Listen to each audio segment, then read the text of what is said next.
kasih pemirsa, Anda masih bersama kami. Kita ingin cari tahu, Mas Jaka, seperti apa sebetulnya letak kesalahan yang diduga dilakukan oleh Ratna Sarumpait. Kita sudah terhubung lewat saluran telepon dengan pengamat hukum Asep Iwan Iriawan. Kang Asep, selamat pagi. Selamat pagi Mas Leo, selamat pagi Kang Jaka. Selamat pagi. Pak Asep, kalau kita melihat kasus Ratna Sarumpait, sebetulnya apa dugaan pelanggaran pidana yang dilakukan oleh Ratna Sarumpait, Kang Asep? Ya, kalau lihat dakwaannya itu ada kebohongan yang disampaikan oleh yang bersangkutan. Dan kebohongan itu telah menyebar, ya. Nah, menyebar itu masyarakat jadi tahu, tinggal menimbulkan awalnya kegaduhan. Kenapa terjadi kegaduhan? Setidaknya ada keonaran. Keonaran itu apa? Karena ada yang menyebarkan. Menyebarkan di mana? Ada yang memberikan konferensi pers. Tapi faktanya ternyata dia bukan digebukin dan petik, ya. Ternyata dia oplas, ya. Nah, oplas ini kan berarti ada kebohongan, ya. Kebohongannya itu yang pertama yang menyebar di masyarakat, sehingga masyarakat sebelumnya ada tuduhan, pasti ada pihak-pihak tertentu yang menganiaya, kan? Sehingga gaduh kita kan. Onar, bahasa hukum Undang-Undang 146 itu pasal 14-15, kebohongan menimbulkan keonaran.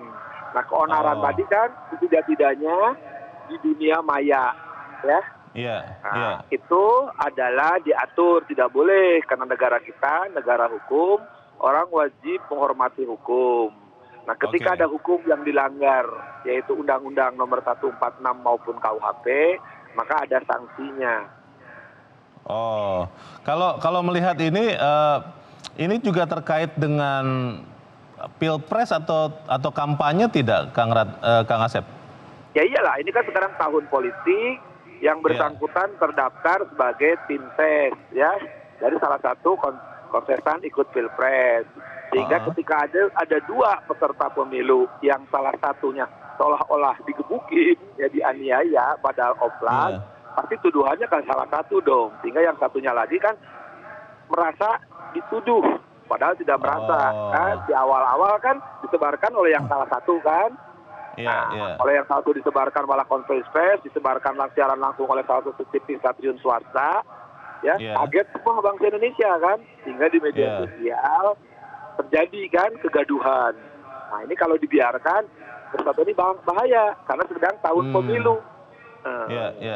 Di persidangan awal ini bisa tidak nanti ketahuan ide dari siapa sebetulnya kebohongan itu dilakukan oleh seorang Ratna Sarumpait, Kang Asep?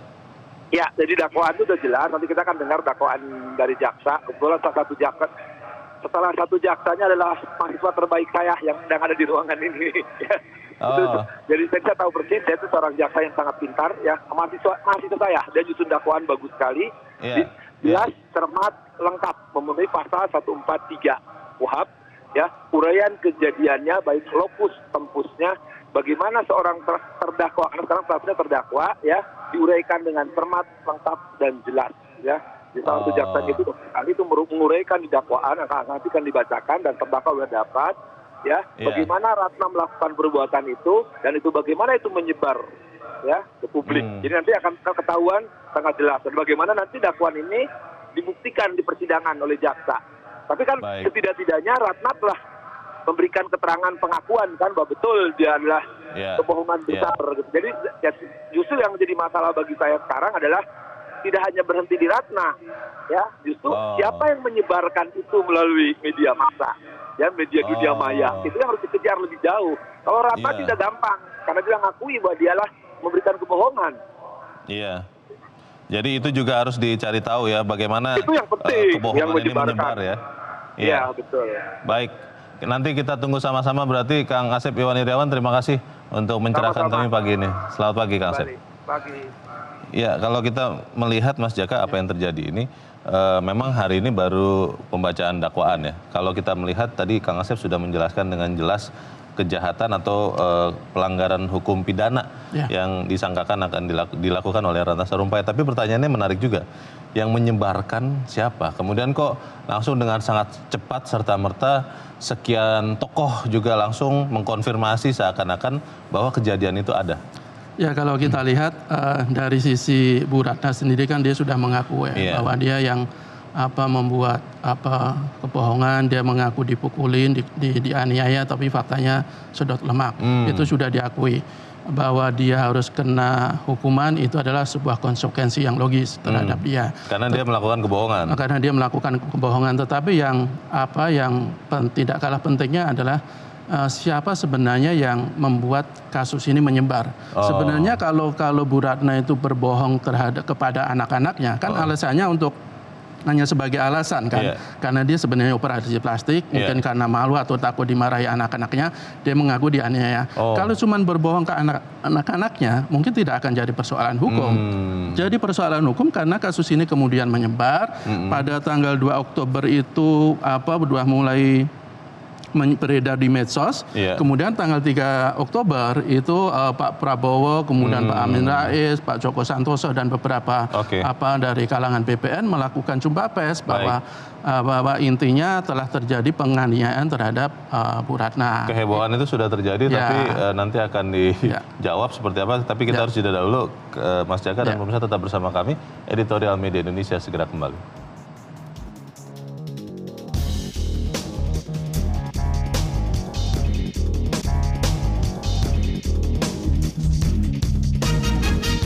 Terima kasih pemirsa, Anda masih bersama kami. Mas Jaka, sebelum kita melanjutkan diskusi, kita akan mencari tahu dulu bagaimana perkembangan jelang persidangan kasus dugaan hoax dengan tersangka Ratna Sarumpait. Kita akan bergabung bersama dengan Putri Lukman dari Polda Metro Jaya dan Eva Wondo dari Pengadilan Negeri Jakarta Selatan. Kita ke Putri Lukman terlebih dahulu.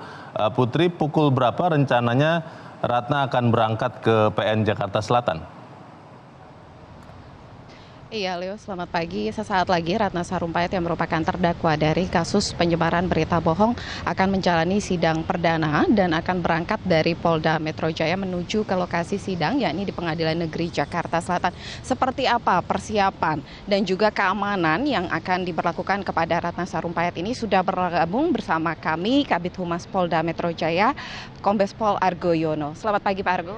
Selamat pagi, Mbak. Ya. Pak, pertanyaan dari semua pemirsa Metro TV, pukul berapa Ratna Sarumpait ini akan menuju ke Pengadilan Negeri Jakarta Selatan? Jadi perlu saya jelaskan terlebih dahulu ya, bahwa ini adalah status penahanan Bu Ratna ini adalah tahanan kejaksaan ya.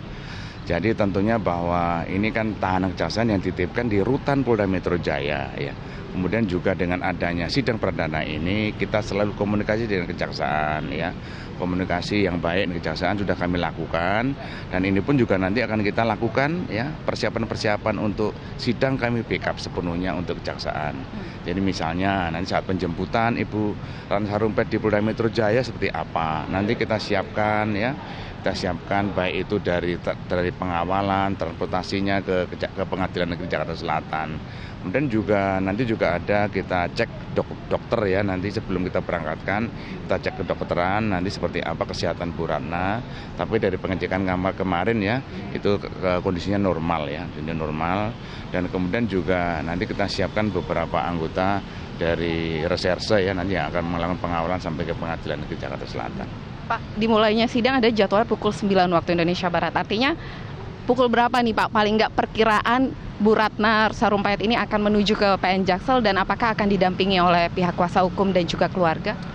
Ya tentunya nanti dari kejaksaan sudah kami komunikasikan ya, yang dari pihak kejaksaan sedang persiapan ya tentunya ya antara jam 8 lah mungkin nanti ya. Ini nanti kita siapkan semua. Tapi tetap kita komunikasi dengan pihak kejaksaan. Dan kemudian juga selama ini ya setiap kegiatan Ibu Ratna Sarumpait itu ada didampingi lawyernya sudah ada, dan juga sering juga didampingi oleh putrinya juga.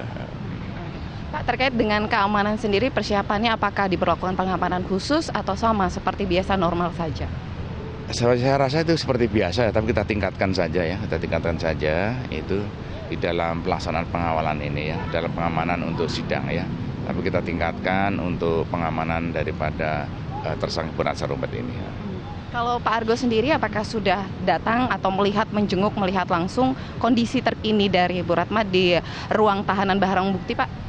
Jadi tadi juga saya ketemu dengan penjaga daripada tahanan, kondisinya normal ya. Dan kemudian juga laporan dari kemarin dokter yang memeriksa normal juga. Pak, terkait dengan kasus Bu Ratna sendiri, yaitu kasus penyebaran berita bohong, masih satu pelaku atau Bu Ratna Sarumpait yang ditetapkan sebagai tersangka dan juga terdakwa. Sejauh ini dari pihak Polda Metro Jaya, apakah sudah mengusut untuk pelaku penyebar berita bohongnya, Pak? Ya semuanya bisa, kemungkinan terjadi bisa terjadi ya, tergantung daripada fakta hukum di lapangan. Dan tentunya juga nanti fakta hukum di persidangan seperti apa. Tentunya penyidik siap kok ya, penyidik siap untuk melaksanakan kegiatan penyidikan lain seandainya ada fakta hukum di persidangan maupun ditemukan bukti-bukti lain. Kita tunggu nanti keberangkatan dari Ratna Sarumpait. Iya Leo, sampai saat ini kita akan masih menunggu keberangkatan dari Ratna Sarumpait menuju ke Pengadilan Negeri Jakarta Selatan. Leo, kembali ke studio. Baik, Putri Lukman, kita akan beralih ke Eva Wondo yang saat ini ada di Pengadilan Negeri Jakarta Selatan. Eva, bagaimana persiapan menjelang sidang perdana Ratna Sarumpait di PN Jaksel? Tadi informasinya akan dimulai sekitar pukul 9 waktu Indonesia Barat. Betul, Eva? Iya, betul Leo. Rencananya sidang perdana tersangka kasus penyebaran berita bohong atau hoax Ratna Sarumpait akan dimulai pukul 9 pagi waktu Indonesia Barat di Pengadilan Negeri Jakarta Selatan. Berbagai persiapan Leo tengah dilakukan saat ini, salah satunya adalah pengamanan. Yang terlihat di belakang kami saat ini adalah proses apel persiapan pengamanan yang tengah dilakukan oleh pihak dari Polda Metro Jaya dan juga Polres Jakarta Selatan.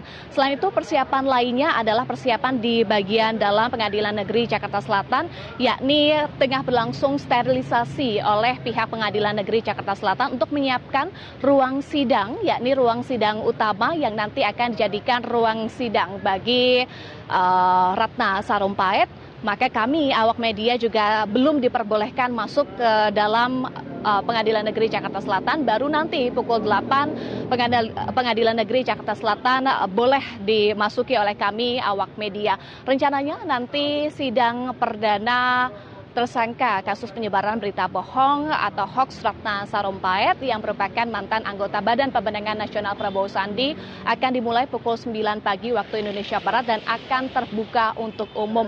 Sidang akan dipimpin oleh Wakil Ketua Pengadilan Negeri Jakarta Selatan, Joni, dan akan didampingi oleh 2 majelis hakim, yakni Kris Nugroho dan juga Mary Taat.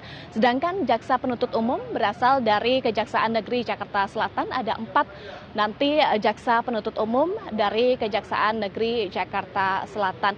Sementara informasi yang kami dapatkan dari pihak kuasa hukum Ratna Sarumpait, Insang Nasruddin, menyatakan bahwa kliennya siap untuk menjalani sidang perdana dengan agenda pembacaan dakwaan oleh jaksa penuntut umum dan kliennya dalam kondisi sehat. Sementara dari pihak kejaksaan, yakni dari Kejaksaan Negeri Jakarta Selatan, juga optimis bisa membuktikan dakwaan yang nanti akan dibacakan untuk Ratna Sarumpait.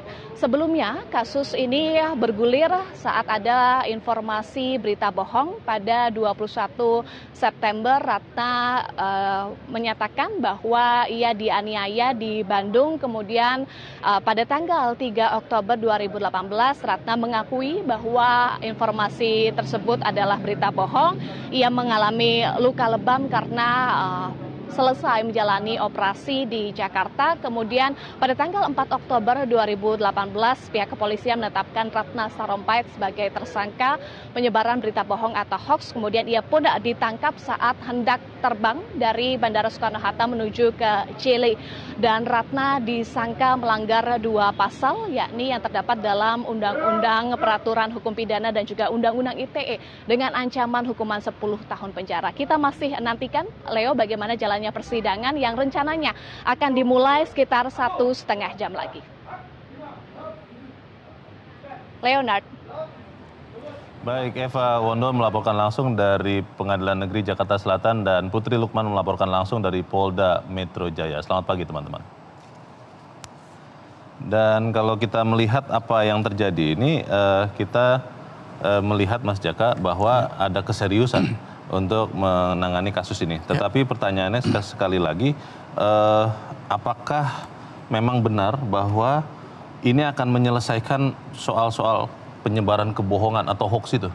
Ya, saya pikir yang pasti bahwa kasus ini harus diungkap sejelas-jelasnya.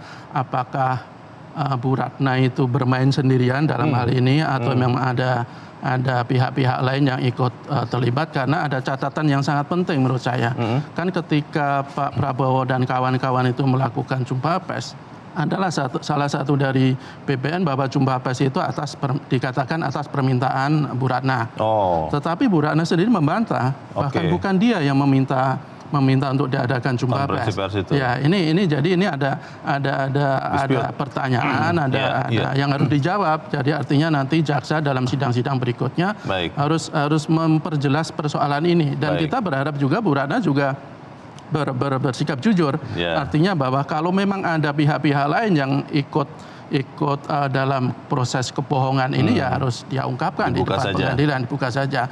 Terus pertanyaan, apakah ini akan menyelesaikan kasus-kasus hoax yang lain? Ya saya pikir kalau kita lihat datanya itu jelang Pilpres itu kan semakin marak ya. Ditahan dulu Mas Jaka, karena kita ingin mendengarkan pendapat dari pemirsa Metro TV. Saat ini kita sudah terhubung dengan Pak Amrozi di Temanggung, Jawa Tengah.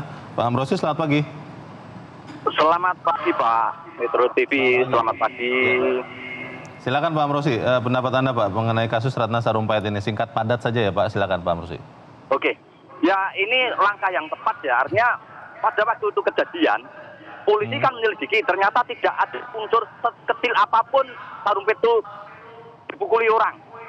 Kedua, pengakuannya jujur, ya saya apresiasi lah pada Sarumpait jujur, sehingga sinkronisasi antara penelitian polisi dan pengakuan klop sudah. Nah, ini yang memproduksi kebohongan tuh harus, yang terlibat harus ikut dijerat hukum lah, jangan hanya Sarumpait ini. Apalagi Pak Prabowo telah mengundang Amin Rais, Joko Santoso, Fadil John, itu juga perlu dibuka saja itu. Karena kalau ini terus-menerus jadi pembenaran di masyarakat nanti Pak. Jadi kita tunggu ya Pak, bagaimana jalannya persidangan ini. Semoga juga tidak terlalu lama jalannya persidangan. Pak Amrozi, terima kasih sudah berpendapat dari Temanggung, Jawa Tengah. Di belakang Pak Amrozi ada Pak Poli di Ambon, Maluku. Pak Poli, selamat pagi. Ya, selamat pagi Bang Leo, Bang Jaka, selamat pagi. Selamat pagi Pak Poli, silakan Pak, pendapat Anda singkat padat saja. Sebagai tokoh perempuan nasional, saya kira satu-satunya orang perempuan di Indonesia sebagai Ibu Ratna. Ya, saya tahu persis bahwa Ibu Ratna adalah memperjuangkan marginal, kemudian tokoh lingkungan, tokoh nasional, berikut juga sebagai skenario. Saya menyesal bahwa beliau harus berhadapan dengan pengadilan. Kenapa? Ada orang di balik ini, Bang Jaka. Tidak mungkin beliau melakukan ini, Bang Jaka. Saya menyesal, Bang Jaka. Satu-satunya perempuan di Indonesia dicari susah untuk memperjuangkan hak kaum marginal. Oleh sebab itu, Bang Jaka, kalau ini persoalan politik, kenapa beliau harus berhadapan dengan ini? Ini kan menyusahkan diri sendiri, Bang Jaka. Saya tidak mau cari orang Indonesia seperti Ibu Ratna ini kan susah, Bang Jaka. Baik, terima kasih Pak Poli di Ambon, Maluku. Di belakang Pak Poli ada Pak Nugroho di Jakarta. Pak Nugroho, selamat pagi Pak. Selamat pagi Bung Jaka, selamat pagi Bung Leonard. Selamat pagi Pak Nugroho, silakan. Ratna Sarumpait ini ibaratnya adalah bom bunuh diri dahsyat yang gagal diledakkan. Kenapa? Karena pelakunya tertangkap. Dahsyat. Kenapa? Karena hoax ini kalau bisa terjadi, itu akan menunjukkan betapa pemerintah Jokowi itu diktator, sangat keras menekan dengan cara-cara mafia. Itu kalau seandainya hoax ini dibiarkan terjadi begitu ya Pak ya, tidak langsung dicegat begitu ya? Betul. Nah itu tertangkap di pesawat ketika dia mau lari, coba dia bisa lari ke luar negeri, ini meledak hoax ini. Jadi ini sangat berbahaya. Jadi sayang sekali pelakunya ini adalah tokoh nasional. Kalau dia lakukan bunuh diri itu bukan tanpa perhitungan. Ini tokoh nasional setelah Ratna Sarumpait. Kok mau dia? Pasti ini dengan satu perhitungan yang matang. Ini yang harus dibuka dalam sidang ini. Baik.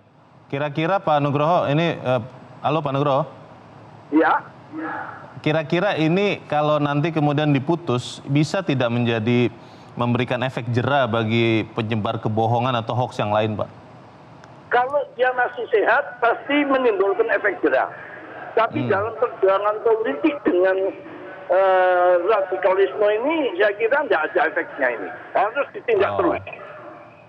Oke, baik. Terima kasih Pak Nugroho untuk pendapat Anda dari Jakarta. Selamat pagi Pak Nugroho. Kita akan bahas pendapat para pemirsa selepas jeda. Mas Jaka dan pemirsa tetap bersama kami.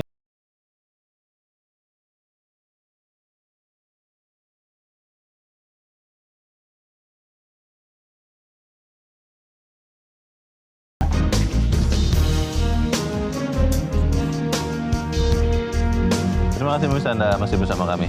Mas Jaka, tadi para pemirsa mengatakan bahwa ini adalah langkah yang tepat. Tadi Pak Amrosi mengatakan bahwa kalau polisi tidak cepat itu bahaya sekali dampaknya. Pak Nugroho mengatakan bahwa ini juga harus dijadikan pelajaran karena menurut Pak Nugroho Bu Ratna Sarumpait ini membunuh dirinya dan harus diselidiki kenapa ini terjadi. Bagaimana Mas Jaka? Ya, kalau kita lihat track recordnya Bu Ratna kan kita sama sekali tidak menduga ya dia melakukan kebohongan yang dalam tanda kutip begitu bodoh ya. Karena kebohongan yang dia buat itu kan pasti ketika sudah menyebar ke publik itu pasti ketahuan. Karena kan alibinya itu dengan mudah akan bisa dipatahkan oleh penegak hukum. Mungkin tidak memperkirakan bahwa penegak hukum akan bergerak cepat dan secepat itu. Ya, mungkin ini sebuah kecerobohan yang luar biasa. Tetapi apapun dia sudah melakukan, diduga sudah melakukan tindakan pidana dan konsekuensinya dia harus menghadapi jeratan hukum. Itu harus konsekuensi. Tapi yang sekali lagi yang penting bahwa ini harus dibuka betul-betul apakah hanya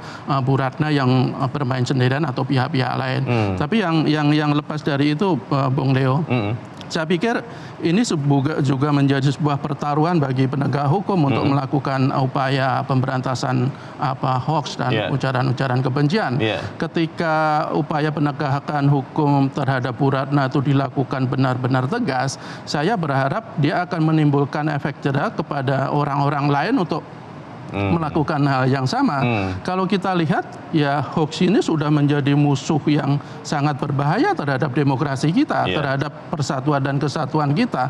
Kalau kita lihat data dari Bawaslu misalnya, itu sejak tahapan pemilu dimulai itu sudah ada 600 konten hoax. 600. Bahkan kalau kita lihat dari Kemenkominfo, Pak Rudiantara, Pak Menteri, itu terjadi peningkatan konten hoax yang luar biasa di medsos jelang pemungutan suara. Untuk Januari saja itu sudah ada 70 konten hoax. Januari 2019 ya? Ada juga data yang menarik dari Politika Wave bahwa ada 10 konteks hoax utama yang intinya untuk menyerang Pak Jokowi dan Pak Ma'ruf Amin. Ada salah satunya tadi soal dari kasus Bu Ratna Sarumpait, juga ada TK Cina, ada tudingan bahwa ijazah SMA Pak Jokowi itu palsu, ada kontainer 7 kontainer yang sudah dicoblos dan ini sebenarnya mirip-mirip dengan Pilpres 2014. Politika Web mengatakan bahwa ada 7 kali lipat konten hoax, ada 7 kali lipat kasus yang menyasar ke Pak Jokowi ketimbang yang menyasar Pak Prabowo. Dan dampaknya ketika 2014 itu juga cukup lumayan. Ketika sebelum ada konten-konten hoax, ada serangan-serangan kebohongan, itu kan elektabilitas Pak Jokowi dan Pak Yusuf Kala waktu itu kan sekitar 60%. Tetapi karena ada serangan-serangan yang begitu masif, itu turun menjadi sekitar 50 sekian sampai akhirnya dia memenangkan kontestasi. Jadi dipercaya oleh sebagian masyarakat. Dan dipercaya, bahkan ada penelitian atau survei yang dilakukan oleh Indikator, ada sebuah paradoks yang luar biasa berbahaya. Karena ketika rakyat sudah menjadi partisan, mereka akan cenderung setuju dengan hoax ketika kontennya itu sesuai dengan pilihan politiknya. Jadi tidak lagi pakai akal sehatnya untuk mengecek lagi kebenarannya. Tidak pakai nalar, tidak lagi pakai akal sehat. Bahaya, ya. Mereka hanya akan menentang ketika hoax itu berseberangan dengan pilihan politiknya. Ini kan sudah sesuatu yang sangat membahayakan. Makanya salah satu upaya yang harus dilakukan adalah penegakan hukum. Itu harus betul-betul tegas, termasuk Bu Ratna Sarumpait, juga termasuk 3 ibu-ibu yang di Karawang, yang menurut saya juga sudah sangat keji, sangat mengerikan bagaimana bisa seorang ibu-ibu mengatakan bahwa kalau Pak Jokowi menang nanti azan akan dilarang di masjid. Pertanyaannya begini Mas Jaka, kalau penegak hukum melakukan tugasnya, mulai dari polisi sampai nanti jaksa, kemudian peradilan, hakim, kadang-kadang nanti suka dikatakan ini kriminalisasi. Nah, itu bagaimana supaya penegak hukum diberikan kenyamanan, kepastian dengan tenang melaksanakan tugasnya? Ya, salah satu caranya ya penegak hukum harus bertindak betul-betul profesional ya.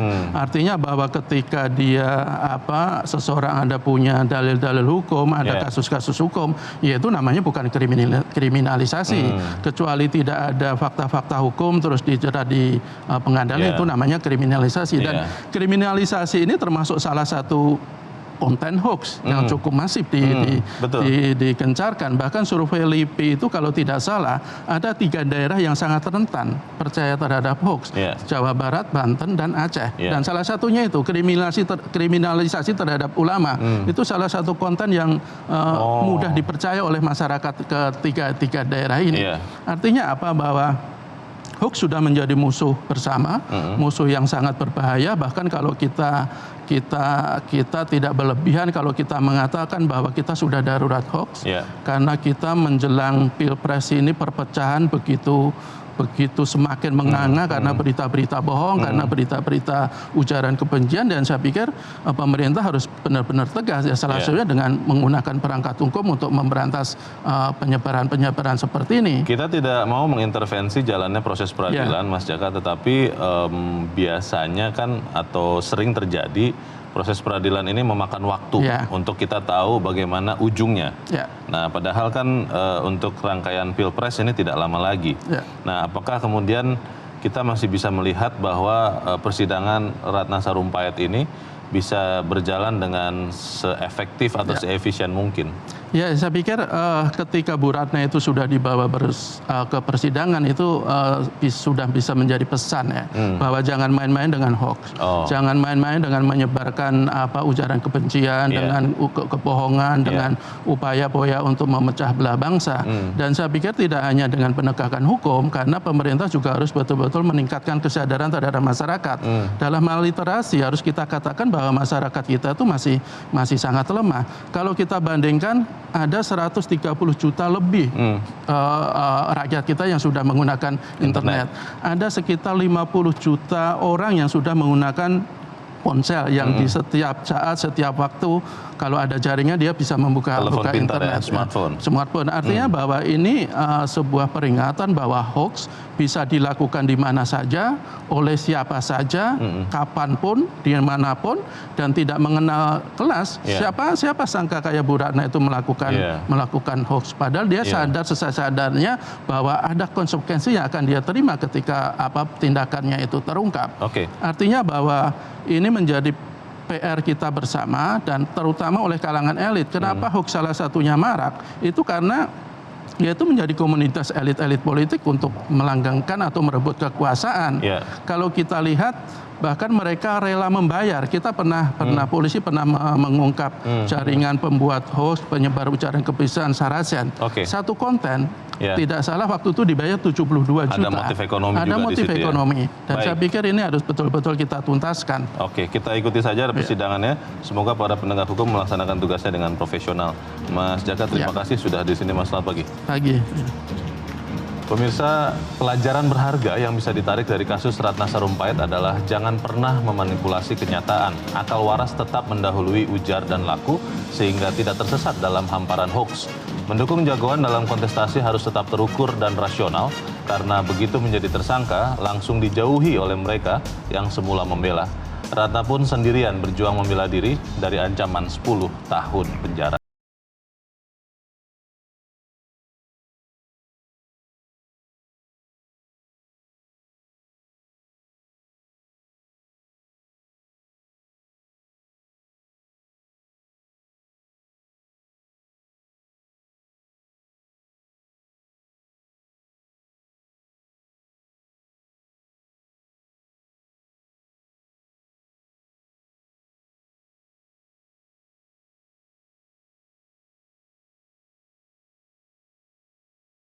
TV, knowledge to elevate.